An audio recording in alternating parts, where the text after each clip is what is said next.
Fantastic. Well, thanks and welcome everyone. Really great to see you here. I'm Lillian Eby. I'm a professor of psychology at UGA. I also work with Kathy Greenling on the Georgia CTSA and the Collaboration and Multidisciplinary Team Science Corps. So the Blue Sky groups are something that we've been doing for quite some time within the Georgia CTSA, and really they're designed to get people together to think about different research ideas, to stimulate research interactions, and to kind of try to identify common research areas and maybe some cross-cutting areas of collaboration among people who might otherwise not have the opportunity to get to know each other. So we also really want to be thinking about what are some kind of potential ways that we could help you connect in the future. If you meet people during this Blue Sky group that you'd like to continue to reach out to, Lauren will be creating a listserv, but there's other ways that we can help you in terms of trying to facilitate future interactions. So these groups, we've been holding them for many years, and they have a variety of different outcomes. They've led to grant applications, collaborations, publications. So really the world is your oyster in a way in terms of what you want to do with this and what kind of collaborations might come out of it. So we're hoping that you'll learn something useful or maybe meet someone who has some specialized expertise or has a resource that would be useful for you as you work in the addictions and particularly the opioid area. And so how it's going to play out is I'm going to be your MC and facilitator with Lauren as backup in case anything goes wrong. And then we also have a facilitator who is an expert in the topic, a lead researcher, Amanda Abraham from the University of Georgia, who's been studying health service delivery and addiction and in particular opioids for quite some time. And she has the technical expertise. So she's going to briefly talk to you, give you kind of some background and possible ideas for funding and collaboration. And then we'll give you a chance to introduce yourself very quickly and then have time for just some kind of free-form discussion. So I'm going to be taking notes as we do some introductions. And so just so you know, it's not that I'm checking my email. I'm trying to be a good facilitator here, but I do want to make sure that we have a chance for you to tell us a little bit very quickly about your research interests. But before we do that, I'm going to ask Amanda to take over the stage and talk to us just a little bit about her own background, just to give some context, and then just kind of give us some high level thoughts on the subject and possible funding opportunities and what she sees as some areas that might be useful for us to be thinking about. Okay, I'm going to share my screen.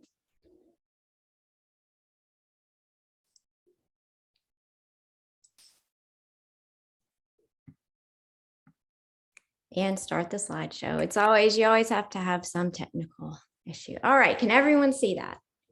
Looks good. We're good to go. Okay, so thanks for having me today. We're going to be talking a little bit about opioid addiction. I'm Amanda Abraham, and I'll give you a little bit about my background, so I won't go too much into detail. But first, I know everyone knows this, and I'm going to keep it short. We're still in the midst of an opioid crisis in the United States. 2 stats for you. Opioid-related mortality reached an all-time high in 2021. So in other words, the pandemic has not been kind for overdose deaths, for substance use in general. All of that has increased during the pandemic. And in 2020, about 2.5 million Americans met diagnostic criteria for an opioid use disorder, and that's up from around 2.1 million Americans. However, only about 11.2% received any FDA-approved medication for opioid use disorder, and I say that because that's the gold standard in care. So we have a lot of room for improvement with treatment.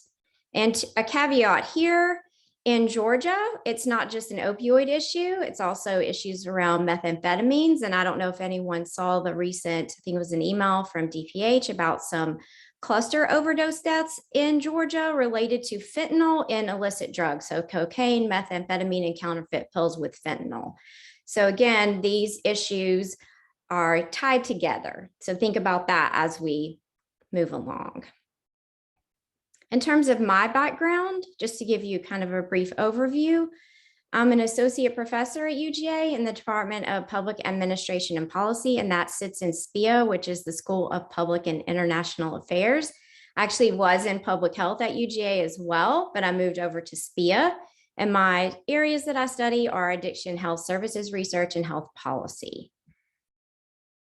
So my early work really focused on the organization and delivery of substance use disorder treatment, and then the adoption and implementation of evidence-based practices for SUD treatment, primarily medications for opioid and alcohol use disorder.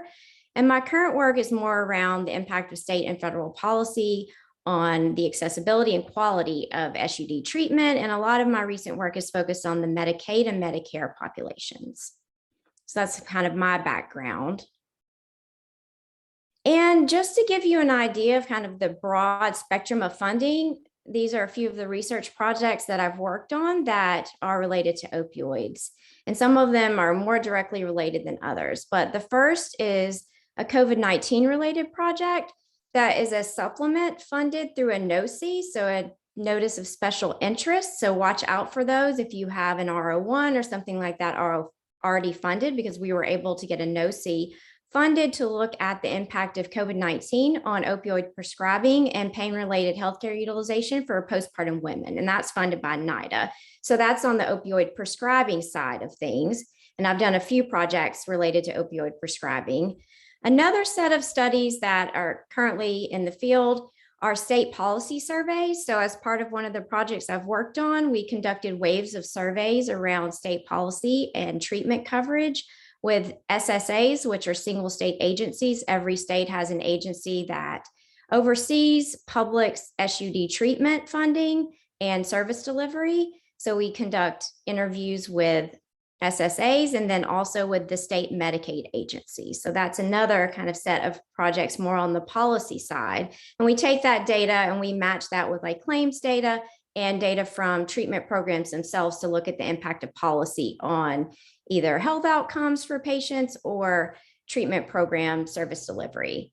Then I have another set of projects, and I think I have some collaborators here on the call that are at least part of some of these USDA projects.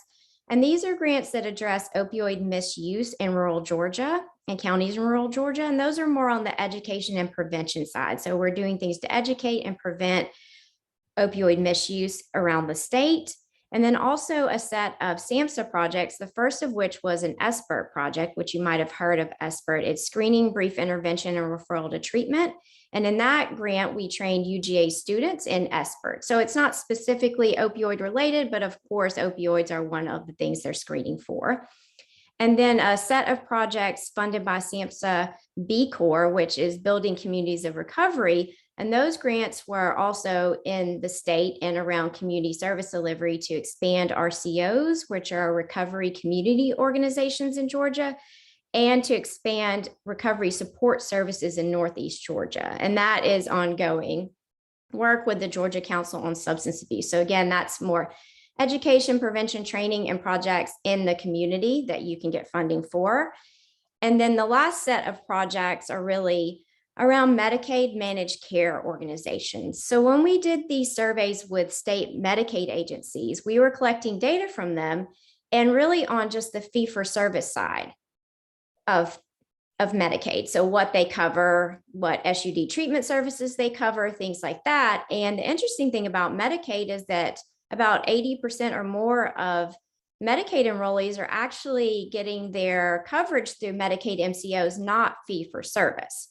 So we have a set of projects that we've launched to look at benefit design in Medicaid MCOs. So looking at coverage and utilization management policies like prior authorization. And we're looking at the impact of those benefit designs on opioid use disorder treatment outcomes, adverse health outcomes, and mortality.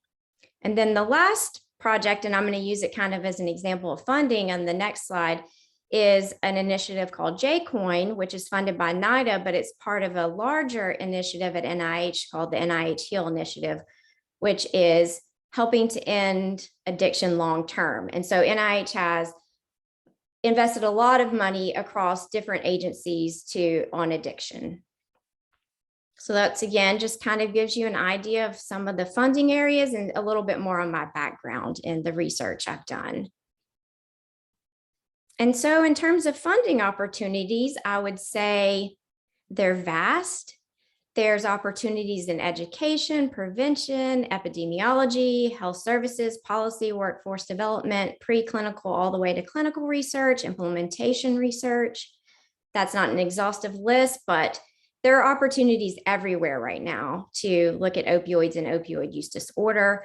Kind of some of the hot topic areas right now that you'll see in funding announcements and some of the agencies stressing ideas around health equity, social determinants of health, structural and environmental factors. So a lot of the research today is really focused on those individual level factors, either associated with initiating opioid use or predictors of treatment outcomes. Of course, structural racism, really more of an emphasis on prevention as well. There's a lot of funding opportunities around prevention and harm reduction, patient-centered models of care, and really the idea of involving community stakeholders. And I don't necessarily think that is a new idea, but it is a current emphasis to involve community stakeholders, involve patients, so you have end user and community support for your research. Okay, and this really, when I was asked about participating in this Blue Sky group, this project, this JCoin project, really, I said, oh, this is right what I've been doing for a couple of years. So just to tell you a little about it, it will give you kind of an idea of the funding opportunities just around criminal justice and opioids. So JCoin is the Justice Community Opioid Innovation Network. It's a set of large-scale research projects funded by NIDA. Some of them are $17 million, $25 million grants. And we were tasked for our part of the project for collecting data on all federal funding allocated to address the opioid crisis for criminal and justice involved populations. And we started with fiscal year 2019. And really the idea was that these agencies are giving out all these funds, but they're not talking to one another and no one really knows who's funding what. So NIDA approached us to figure this out for them. And so we reviewed funding for 22 agencies in office at the federal level. And we found 10 agencies with relevant funding, everyone from HRSA, SAMHSA, CDC, a lot of justice organizations, BJA, OVC, et cetera. And then we also found two kind of blended funding sources from BJA and CDC. They were collaborating, and CDC and ONDCP were collaborating. So what we found so far is about $600 million allocated just in FY 2019. That's across the 10 agencies and the about 517 grants. And I should note that these are discretionary funds. This isn't block grant funding. This isn't SOAR funding. So this is really more discretionary funding. And to give you an idea of the different categories across all of these, we created a category for research and implementation. There was a lot of funding for drug courts, opioid planning grants, workforce training grants, diversion and law enforcement, where funding is going directly to law enforcement or diversion programs, child services, so targeting children impacted by opioids and the opioid crisis, and then a set of projects, they call them COSAP demonstration projects, and those are funded by BJA and CDC. And those, you might have heard of ODMAP as a project that falls under these COSAP demonstration projects. And I will say across all of these agencies, all of them have funding in this research and implementation category, which is what you might think of as more traditional lines of funding that someone at a university would get. So they all are funding research or implementation work. All right, and I am focusing a little bit more on funding opportunities in the slides. And so just to give you an idea of NIDA, who is going to probably have the most funding for opioid related projects. So I'm going to kind of review their priorities and some of their calls that they have out, just to give you an idea of the breadth of funding that is available. So for their 2022 research priorities, and this is just 3 branches that I'm identifying here. There are several other that are more heavily focused on brain science, that type of thing. But for their epidemiology branch, their priorities are cannabis research, trauma, and translational research. And I've just kind of highlighted things that might pique your interest. For the prevention branch, policy, prevention services, and social determinants of health focused research. And then for the services branch, and that's where I've received all of my funding from, they're focused on patient-centered models of care, workforce issues, which has really been ignored recently in the research, and then improving measurement for treatment outcomes. That's a huge problem in the field. And then justice-related research, which you got that idea already from the J-Coin projects, which would be funded by the services branch. So NIDA has 15 current RFAs, and I've just listed a few to give you kind of the range of topics. So everything from looking at loneliness to prevent treatment, SUD, and support recovery services, SSP, so looking at harm reduction at syringe service program settings. They also have a call out that's really nice to use existing research, so using secondary data to study different topics than the data were collected for, which is a nice program as well. And then the HEAL initiative, which I talked about, there's always HEAL funding coming out of NIDA as well. They also have 38 current PAs, and I just again have listed a few to give you an idea about the range of topics. So everything from developing digital therapeutics, they have pilot and feasibility studies, systems level implementation type studies, and then also they're very interested in always developing medications for opioid use disorder treatment and overdose, because that's an area where they definitely want more research and more effective drugs as well. Also, a nice place to look for funding is RWJF. These are going to be smaller scale projects. The budget's going to be a little smaller and the timeline's going to be faster, but these are, none of them are directly related to opioids, but they do fund opioid related work under these calls. And these are their 4 current large calls. And again, you're going to see some key terms we've already talked about. They have a new call out, data to improve community conditions shaped by structural racism. They have a call on transforming health and healthcare systems. And then their new evidence for action call is related to racial equity, and then pioneering ideas. That it's also a new call that's out. I think they have a webinar coming up on that one soon. For HRSA, just an example here, right now they have Rural Communities Opioid Response Program grants that they're funding. They fund others as well, but that's all they have that's active, directly related to opioids. And then for SAMHSA, they are always going to have a large number of these. And we have everything from, they do a lot of work with drug court, so expanding capacity, the B Corps projects that I already talked about that I've worked on, building communities of recovery. And then they also have programs for residential treatment for pregnant and postpartum women. You'll also see calls out for SBIRT quite often, and for re-entry into the community from criminal justice. So those are some of their typical calls. And they also, these are from CSAT on the treatment side. They also fund grants on the prevention side as well.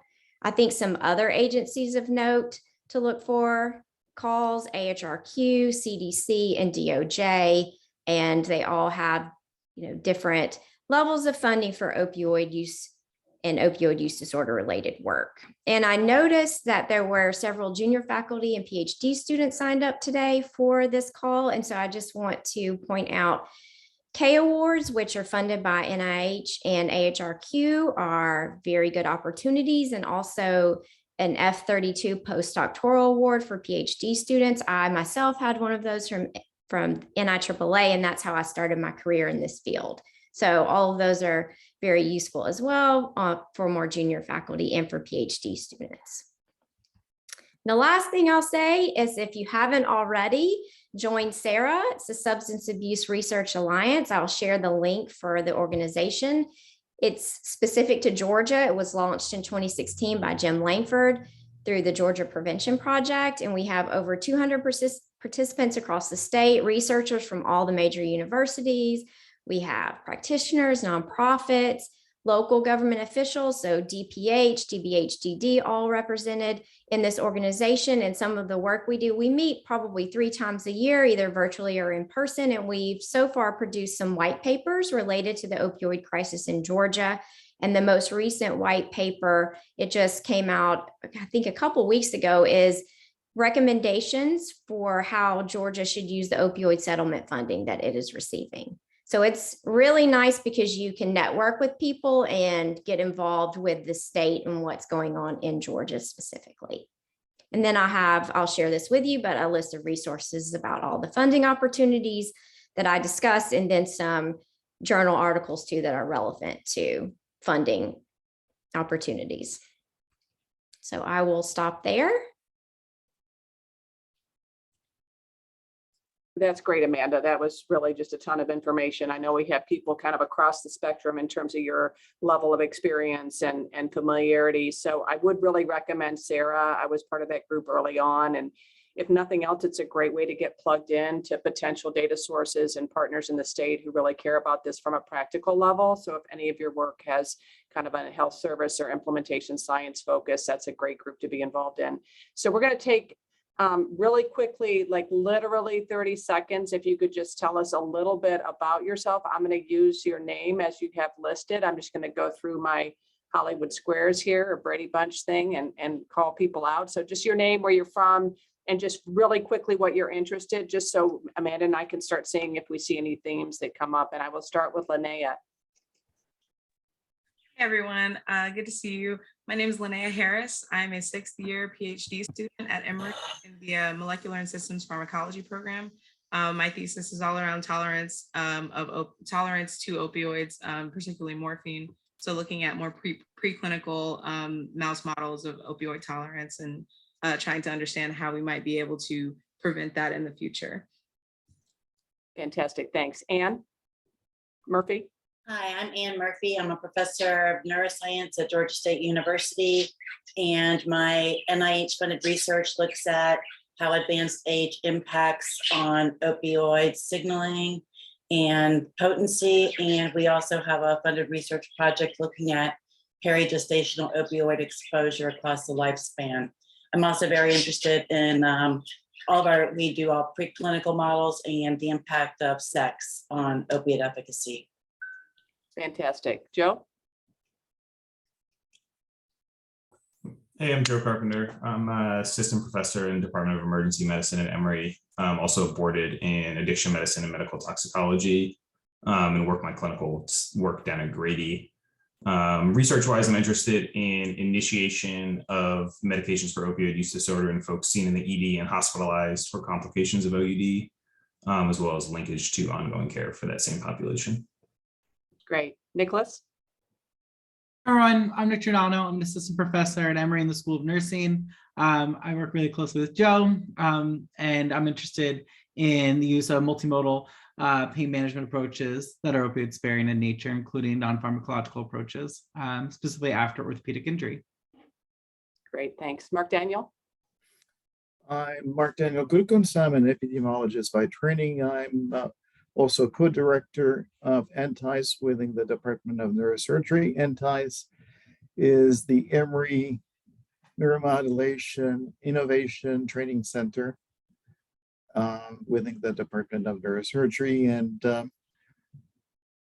there are several departments that are part of NTICE, the psychiatry, neurosurgery, and neurology, as well as BME. And so we're looking at opioid as potentially another field of interest for future work to be conducted by NTICE. Great, thank you. Bob? Hi, Bob Gross. Sorry, my camera is presently not working. I'm a neurosurgeon, and I will say ditto to what Mark Daniel said. I'm also the director of our neuromodulation center. We've had some interest in the surgical treatment of addiction for some years. Reached out to the psychiatry department about 7, 8, 9 years ago, and it just didn't seem like the right time. But there's been progress made with surgical treatments and using various modalities, including brain stimulation or even focused ultrasound. We have all of these tools here.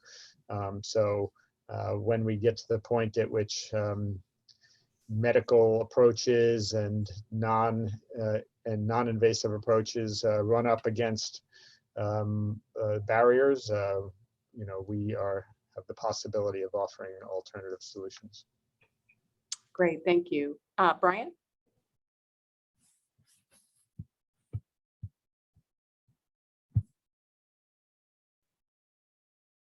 Okay, we'll skip Brian for a minute. We'll go on to Monica. Hey, this is Monica Nanda from Kansas State University. My involvement in this space is through DPH and DPHDD.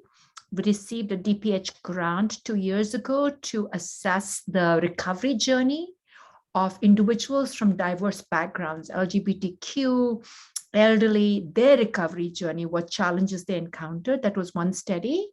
DBHDD grant is to prevent substance use disorders and suicide prevention in youth. And we just recently received a HRSA grant to train behavioral health paraprofessionals for serving in rural counties of Georgia. Thank you. Fantastic. Miriam. I'm Mariam Fateh. I'm a PhD student in social work at UGA, University of Georgia. And my research interest is substance use among young adults, emerging adults. Currently, there is a project that I work on that is about finding structural and individual factors that impact in treatment completion and treatment retention among specifically among emerging adults. Great, thank you. Maria?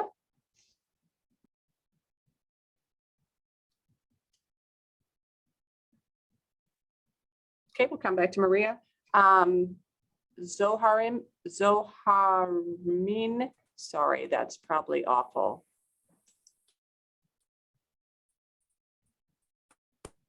Okay, we'll try, oh, there we go. Sorry. Hi. Hi, I work for family medicine, diabetes and hypertension research.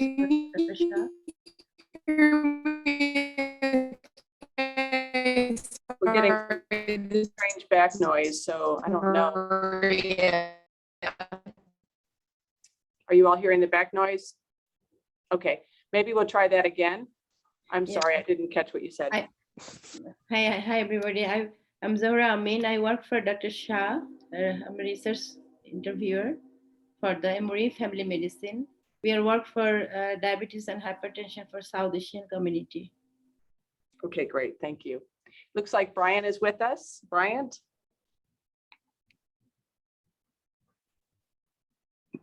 Is that me? That is you. Oh, okay, great. Hello, everybody. I'm Lawrence Bryant, part-time faculty at Kennesaw State University.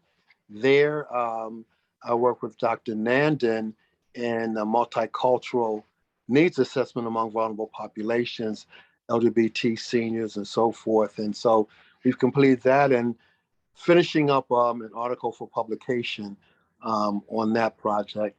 And also I'm currently working with Dr. Nandan as well on developing online modules for Kennesaw students around substance use disorder, suicide ideation, and substance use disorder, suicide ideation, and among LGBTQ. And so that will be done by the end of the month.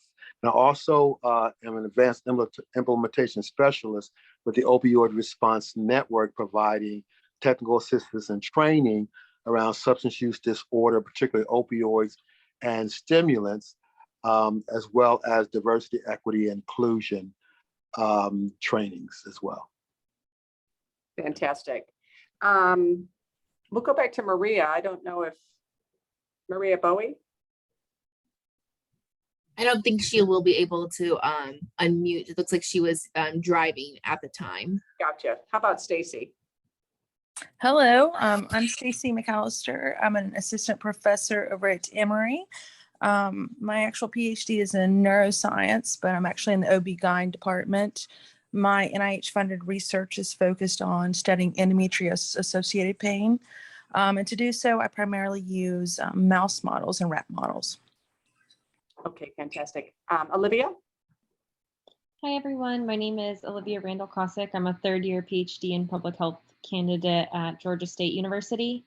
My dissertation is a 3-paper dissertation on the benefits and barriers to buprenorphine treatment for opioid use disorder. The first study is a meta-analysis on buprenorphine and quality of life. And the two other studies examine policy approaches to increasing access to opioid use disorder treatment. Great. Abid? Hi, my name is Abid Sarkar. I'm an assistant professor at the Department of Biomedical Informatics at Emory. My expertise is machine learning and natural language processing, mostly like broadly artificial intelligence. My NIDA funded work focuses on developing methods for social media based surveillance using machine learning and natural language processing. We are at the 4th year of our first cycle of funding, looking to renew, and broadly interested in, two aspects. So applying machine learning or artificial intelligence to any other type of data, in addition to social media, which can involve EHRs or any other type of data. In fact, there was a new funding opportunity announcement made by NIDA, which was primarily about data science and applying data-driven methods.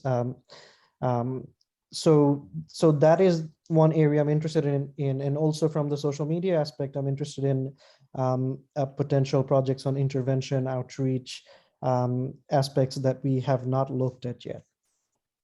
Great. Rafat, sorry.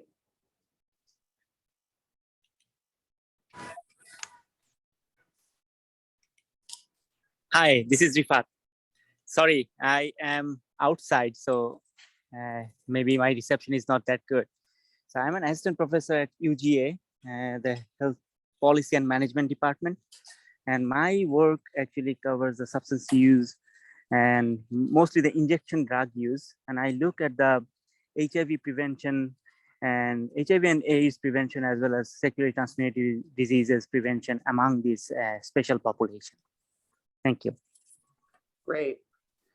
Well, this is really great. So it seems like we have people everywhere from kind of mouse models of addiction and doing, kind of more preclinical work all the way to implementation, science and health service delivery, retention and treatment, training, a lot of interest in diversity, inclusion, and special populations from the aged to youth to LGBTQ communities. So, I think there's also some really interesting resources here. So Mark David and Bob talked about resources at Emory.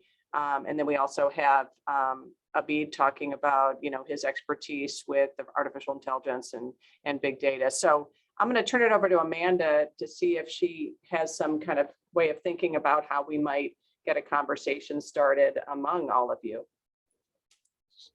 Yes. So I think we have got quite a diverse group, everything from preclinical to artificial intelligence. And so that's quite exciting. And so now we have to figure out, I think, are there ways we can work together and of how we want to continue the group? So I think maybe starting with a question to kind of get us all in discussion. What does everyone think are the burning questions in the field around opioids and opioid use disorder related research?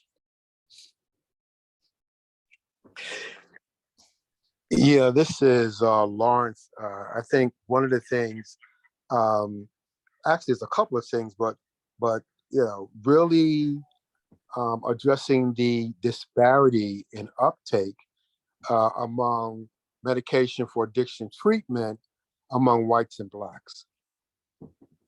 And also, just looking at the uptick in opioid use disorder, as well as, crystal meth in the African-American community.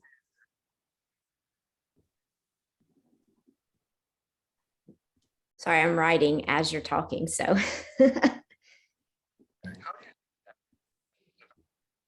Good. So really issues around racial equity and maybe structural racism, perhaps some structural from the topic areas that I know in particular RWJF, Robert Wood Johnson Foundation, and NIDA are interested in funding. These are all in line with that. Yes, go ahead. Let's see. Anne, you have your hand raised? Yeah, so for me and my group, we're really interested in what are the long-term consequences of perigestational opioid exposure. and what types of interventions we can use to try to ameliorate some of those consequences.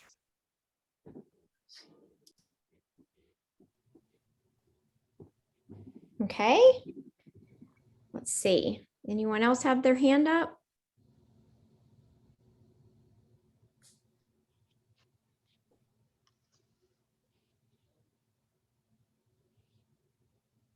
No other burning questions?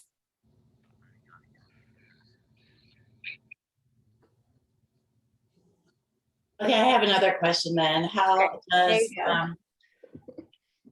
with our aging population now, I'm very interested in the development of opioid use disorders among the elderly, and in particular, looking at the impact of sex and race as well. And I'm certainly in line with that as well, particularly looking at an aging LGBT community and opioid use disorder as well.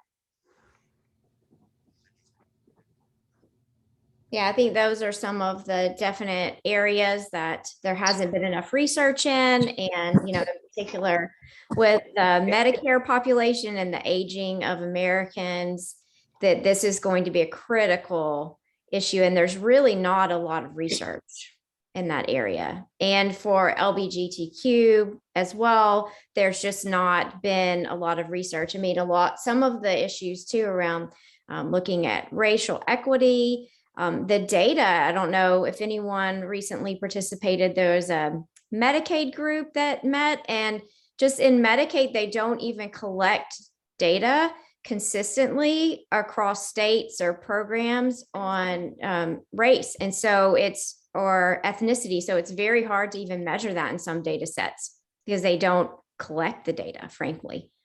I think Medicare is better than Medicaid, but Medicaid, it's dismal. And to build on that, talking about disenfranchised population, we also work with quote unquote at-risk youth.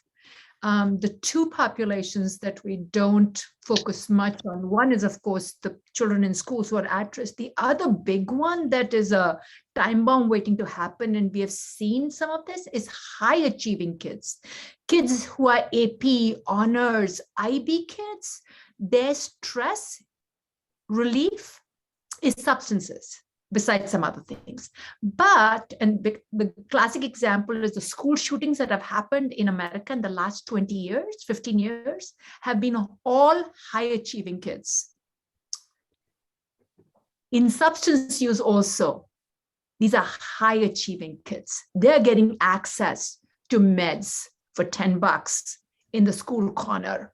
I think that's another, which could be hopefully we go in as a prevention study rather than an intervention study. A vulnerable population that we are not talking about is vulnerable are high achieving kids.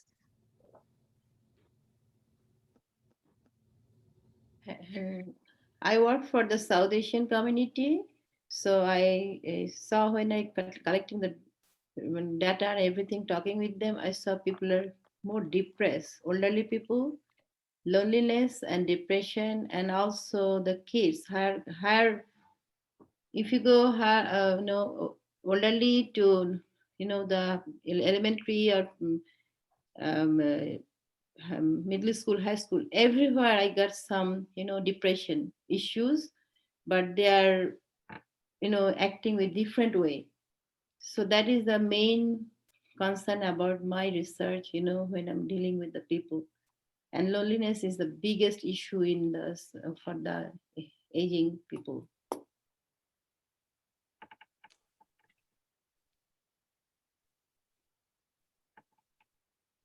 right, anyone else? Any thoughts about what you're most interested in studying or collaborating on?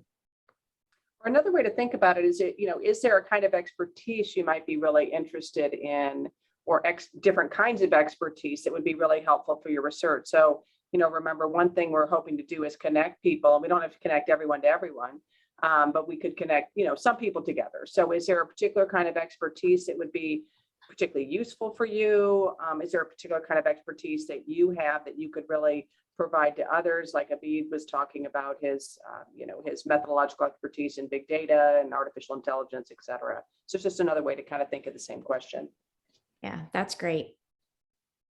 I guess I have a question about, from my perspective as a surgeon.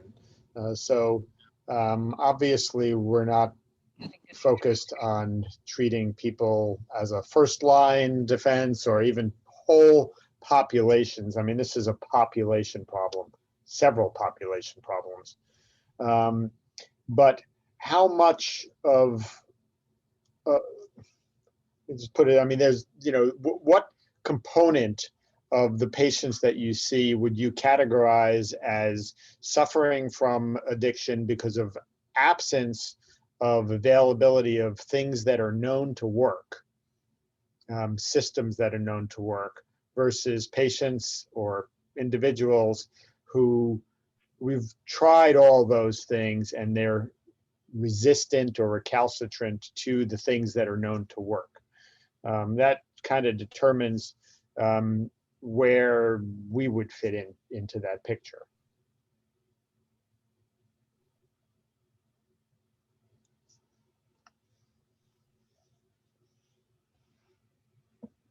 I think you see both. I think there's a lot of issues around accessibility, availability, depending on where you live, what type of health insurance you have. And then there's also a set of patients that, aren't ready to seek treatment and don't want to seek treatment. And so, we see a lot of low levels of people who are getting medications, for example, for opioid use disorder. And there's a whole host of reasons. And some of those are structural barriers related to health insurance, stigma. So it runs the gamut, really. And isn't there, I mean, I'm speaking out of my area of expertise to some extent, although I did have some NIDA funding previously around substance use disorder treatment workforce issues, but doesn't there continue to be an issue with medical providers in general not being able to easily identify and do brief interventions with people who present with these problems? That could be an old issue, but I wonder if that doesn't speak to Bob's point in a way, in terms of, what are the reasons why people might not be getting treatment or might be treatment resistant? You mentioned stigma, that's obviously tied up in that, but I mean, I don't know, Amanda, you probably know that literature a lot better than I do now. I think it's still an issue. It absolutely is. And so we have, treatments has been outside mainstream medical care. There's been a lot of movement to integrate it, and how successful that integration has been, I would say it's not been great. There's a lot of success maybe around buprenorphine in office-based settings, but methadone is still completely outside of treatment because of regulations by the federal government. And, there aren't a lot of even medical schools that have a training in addiction medicine. I think we have someone on here who's ABAM certified that could speak more to that, but that kind of started very slowly. First, it was like 11 schools where you could get that training. And so it is difficult. There's been a big push for SBIRT to train nurses, social workers, et cetera, to do that first level screening and brief intervention, but it really falls apart at that referral to treatment piece. And so that integrating really mainstream medicine and specialty treatment has been difficult. And a lot of times with, say, like buprenorphine, you might be getting it in an office-based setting, but you're not potentially getting counseling in that office-based setting. So you would have to get that somewhere else if you wanted to seek that. And so it's just extra layers for patients to get good, high quality treatment. I don't know if there are a lot of workforce issues. Yeah, I don't know if that helps, Bob, or if you, I mean, I don't know that we. Yeah, I mean, I recognize that there's problems at every point of the delivery. I mean, there's the understanding of the disorder. There's the, understanding of the medical, the social, the, demographic, the electronic, at all level. You touched upon depression. I kind of wonder, is there even an inverse correlation between those people that test out as being depressed versus those that are seeking addiction? There's so many questions there. And then, we tend to get the outsider cases, of someone who's totally recalcitrant to everything that, I guess there's two ways to look at surgical treatment. And by the way, we encapsulate a lot of things within surgical treatment. It's basically some sort of invasive treatment other than drugs. And by invasive, it could be something at like ultrasound waves or transcranial magnetic stimulation, some way to get into the brain and modulate what's going on other than by, the use of medications.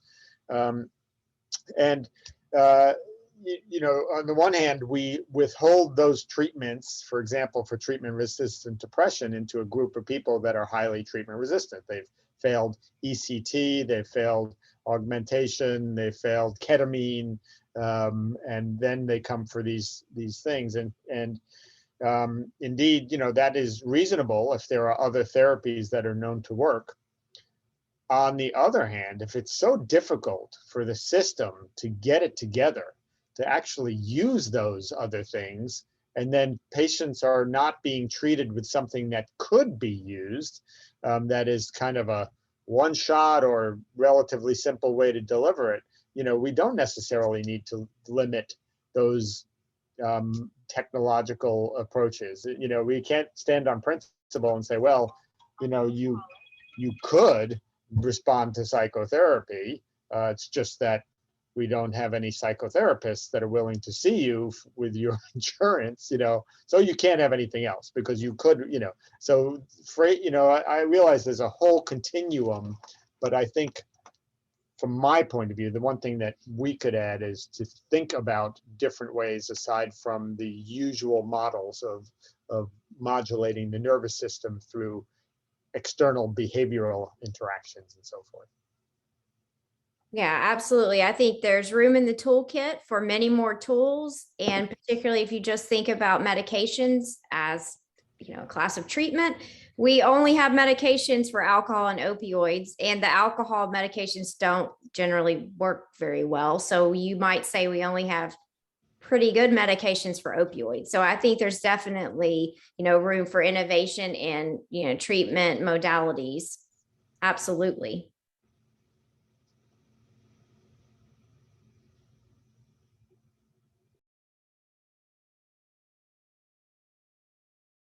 Well, looks like Samantha joined us recently, so maybe we can just hear real quickly kind of your background and what you're interested in, just like 30 seconds just to orient the group. That would be great, Samantha.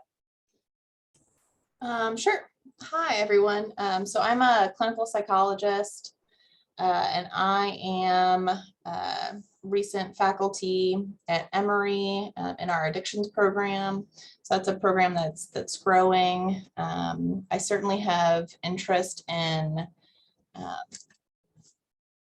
research. However, right now I don't have a lot of time to do so. I'd like to become more involved with that. My previous experience and kind of research background has been in trauma and trauma-focused work, which I do think kind of lends itself well to substance use work, and is certainly something that we see clinically quite a bit. And so I'm very interested in a lot of the discussion of gender and racial disparities, certainly.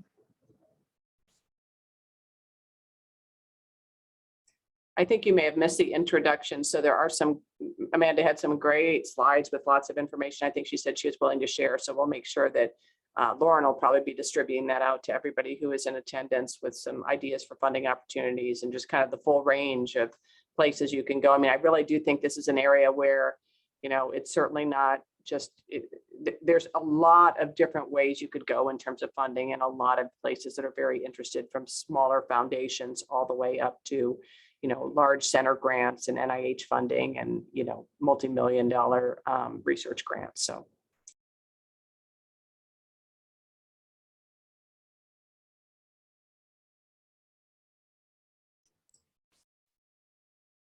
So maybe I just can go back to this issue of collaboration. So is there an area that, you know, anyone in the group is particularly seeking collaborators on, whether it be, you know, methodological expertise, access to patients, or access to community partnerships, or content expertise that you'd be particularly interested in? Maybe we could kind of just hear what people have to say if there's any kind of burning areas.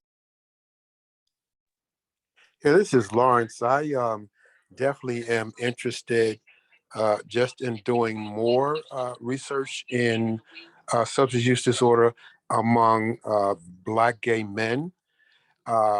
And also, I think there's a gap in services around transgendered persons. And oftentimes when we talk about LGBTQ, we sort of just lump the T in there, but those sort of issues that really impact that population are not addressed adequately. So I think really in those two communities, there's a great need. Opioid use disorder, as well as crystal meth, particularly in the Black gay community. When we look at incidents, it's really skyrocketing, and we're not really talking about that. So that's definitely an area that I'm interested in, as well as substance use disorder among an aging gay population as well. That's great. Thank you. I mean, it sounds like, you know, there could be potential future discussions with maybe Anne around issues with aging. Sounds like you were interested in that. It sounds like, I believe Monica was also talking about, you know, LGBTQ communities. I don't know if she's still on the line, but again, we'll be sharing some of these. We'll be sharing emails so that if there's interest in connecting, you can do that afterwards. I think Anne has her hand up. Yeah, we're definitely interested in pairing up with clinical researchers looking at infants born with an OUD, either to collect biological samples, including fecal samples for gut microbiome analysis, as well as people who are working with these children more long-term to look at some of the developmental outcomes. The long-term goal is to put in a center grant where we would have preclinical and clinical aims, and possibly public health as well. That would be awesome. And I'm also interested about the stress management and also the depression, because the depression ultimately they cannot take care of themselves. That's why they're getting worse and worse and worse. You know, they, even though they don't want to do any regular work, you know, for their living. So I'm interested to learn about the depression and all those things. How we can handle the patient, navigate them. Yeah, great. I mean, obviously comorbidity is a really big issue across the board. And I think sounds like a lot of people are interested in those issues and what might be unique with different kinds of comorbid psychological conditions. Looks like Olivia has her hand up. I'm not trying to hijack you, Amanda. I know you were taking notes. Yeah, so I'm a PhD student and I see a lot of people that I can learn from in here. So I'm really interested in policy related to opioid use disorder treatment, particularly policies to expand access to medications for opioid use disorder. So if there's anyone that I can, you know, work with to gain experience, you know, I have time and energy. So I'd be happy to work with anyone who has opportunities. Olivia, I know we've already talked, but we definitely have overlapping interests. So very much so. We should schedule a call again soon. Okay, I'll reach out. Perfect. And I don't know if you were here, Olivia, when we started, when Amanda did her intro. I can't recall. I was taking names, but I think you were. But I mean, the Sarah group might be another good group for you to consider joining, because that'll give you exposure to people kind of across the spectrum. A lot of those folks, I think, are more in kind of health service delivery. Is that not the case, Amanda, and policy? It is. But that's a great way to, you know, potential access to data as well, like potential partners. So Anne, in terms of getting access to some other community samples of, you know, women who've recently given birth and whatnot. I mean, there are people at those meetings that could be really helpful kind of points for you if you're not a part of that. Looks like you had your hand up again.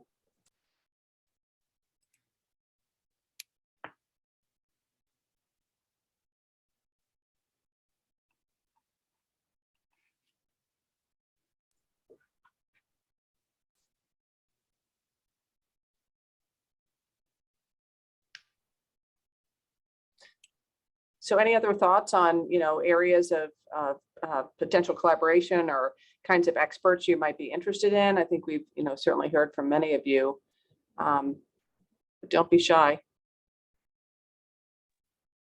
So if I could just restate, like my expertise is in data science and AI, so I don't really know what would be the best questions to address, but if so that's what we rely on domain experts for, because they know what the most burning questions are. And if there is data available from any source, then I guess I'm happy to like provide my expertise to any project, as long as there's some data component to it, or if there's anything we can do with data, including free text data. So that's where we have a lot of expertise. That's why we work with social media, because we gather knowledge from social media posts.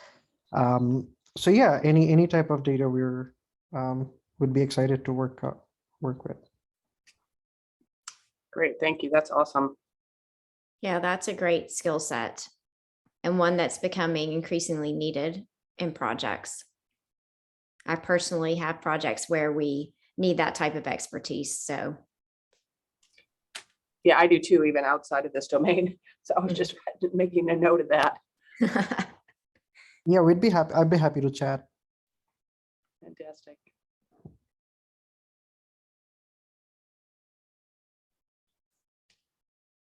anyone else on the preclinical side? I know that might be harder to kind of see a way to collaborate, but any thoughts from anyone else on the preclinical side?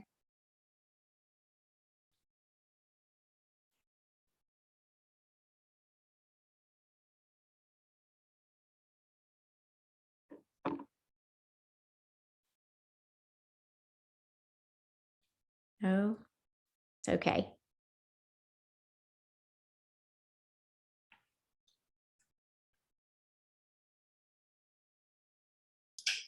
I have to leave also, but I just want to say thank you for this. This has been great, and I look forward to participating more in this group. So thank you, everyone.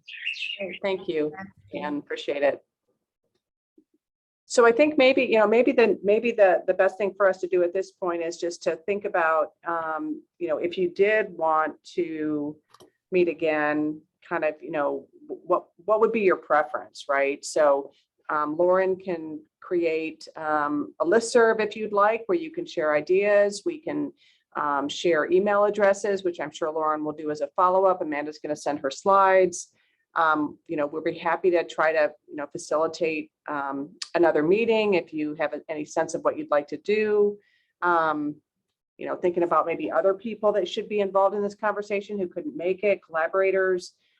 So I'm just kind of curious, there's no obligation from this point forward, but we'd love to be able to facilitate and help you kind of continue the conversation. So I don't know if people have any preferences or thoughts on that, or Amanda, if you do, perhaps. No, at UGA, we started a kind of an opioid related group that had preclinical all the way through, implementation science. And, we've just met, a few times a year over the years, and different people, have kind of started collaborating together. There hasn't been any type of organized, let's put in a center grant that's come out of that yet. But I think, continuing a conversation where people who can, identify who from the calls they might want to talk to more would be a good way to go. I don't know if the best thing is a listserv, or you guys have more experience on the blue sky groups and what's kind of worked, maybe what's worked well for some other blue sky groups in terms of, I think, being able to figure out who you want to collaborate with and who kind of fits. If you need, like Lillian said, an expert in something related to creating an algorithm to search the internet for X, versus you really want to have some expertise for a clinical trial or something like that. Just a way that people can stay in contact. Yeah, maybe I could put Lauren on the spot, because she's facilitated a lot of these, and she could give us some ideas and thoughts and about, what might be a good next step. I do think that sometimes the groups that have met subsequently, it may not be everybody, but just a smaller group of people who really want to continue the conversation. So, no harm, no foul, depending on your level of interest. have done like little presentations, nothing super formal, but talk more specifically about a research idea. But Lauren, maybe you can chime in and give your expertise on this in terms of what teams have done previously. Yeah, so it really depends on kind of what you all want to do moving forward. Sometimes these do stay as kind of larger groups, and then the next step would be to have everybody kind of go to a second meeting and do a small presentation on your specific research and kind of what you need and what you're looking for. And then sometimes too, like groups break up into much smaller groups, into 2 to 3 people type of groups. Whoever, if you've connected with somebody or heard somebody on this call today who you think you know would help either your research or they could help yours, and then y'all kind of meet off separately. So what I can definitely do is make a listserv and send out the emails of the attendees throughout the group, and we can move forward that way. And if somebody does want to have a bigger meeting, whether that's you, Amanda, or somebody else on this call wants to kind of make a bigger meeting with the other people, we can definitely do that as well, and send out a doodle poll about the next time that you would want to meet, etc. So we are here for you to support whatever y'all kind of want to do moving forward, but we'll definitely go ahead and do those basics of making a listserv and sending out the emails to everybody when we send out like the evaluation survey and your slides and stuff like that, Amanda. So one question I have, Lauren, I mean, do you typically provide any information about like where the person's from and what their area of expertise is? I don't know if you asked for that when people signed up for this. I'm just kind of curious.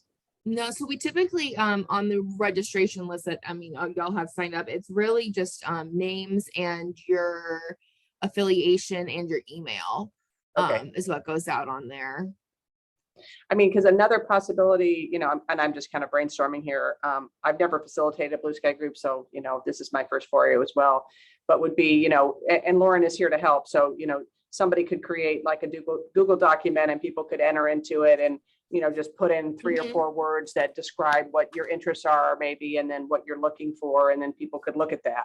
So just because I know it's a lot to take in, you know, I was massively trying to take notes as you guys were giving your intros, but you know, that's just another possibility. So, you know, I certainly don't want to dictate to the group what you do, but just trying to give you some options. And like Lauren said, she and her crew can help you, you know, help you set up a meeting or, you know, figure out a time. And so, okay, so somebody liked that idea. That's great. So I think it's good, because that's helpful, because I also was taking notes frantically. And so I think maybe people probably, you know, don't remember everyone's interest. And then that way anyone too who was maybe shy on the call could put some more information in the Google Doc.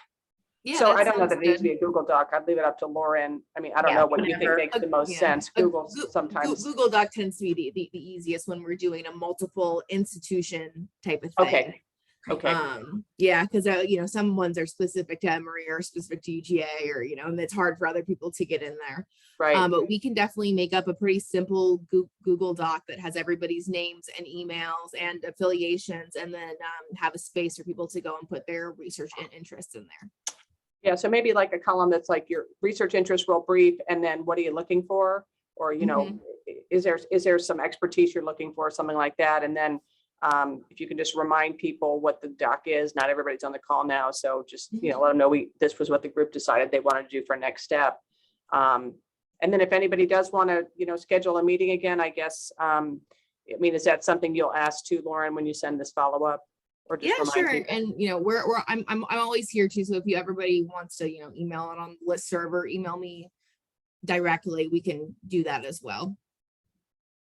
Great. Any other thoughts? Thank everyone for participating today. This was my first Blue Sky group and Lillian's first Blue Sky group. So we, you know, not experts in it. No, but I think, you know, certainly a lot of areas of overlap, and, you know, I think a lot of interest in kind of health disparities and, Yes. and, you know, subgroup differences. And racial equity and gender equity. And so, I mean, I think that's all super exciting, and of course applies to the entire, the entire spectrum, right, from preclinical work all the way up to implementation, science and service delivery. So fantastic. So thank you so much, Amanda. That was a great overview. Gosh, I hope you didn't prepare that just for us. It looked like a lot of work, but I think I did prepare it for this, but I've been immersed in the funding, who's funding what for like 2 years. So I feel like it was great to get it all down in one place. Well, it was super useful. So thank you. And you'll hear from Lauren then with kind of some next steps for people that want to continue, and, keep us posted. You can also reach out to me if you have any questions. And I hope you guys have a great evening. Bye. All right, thank you all. Thank you. Here.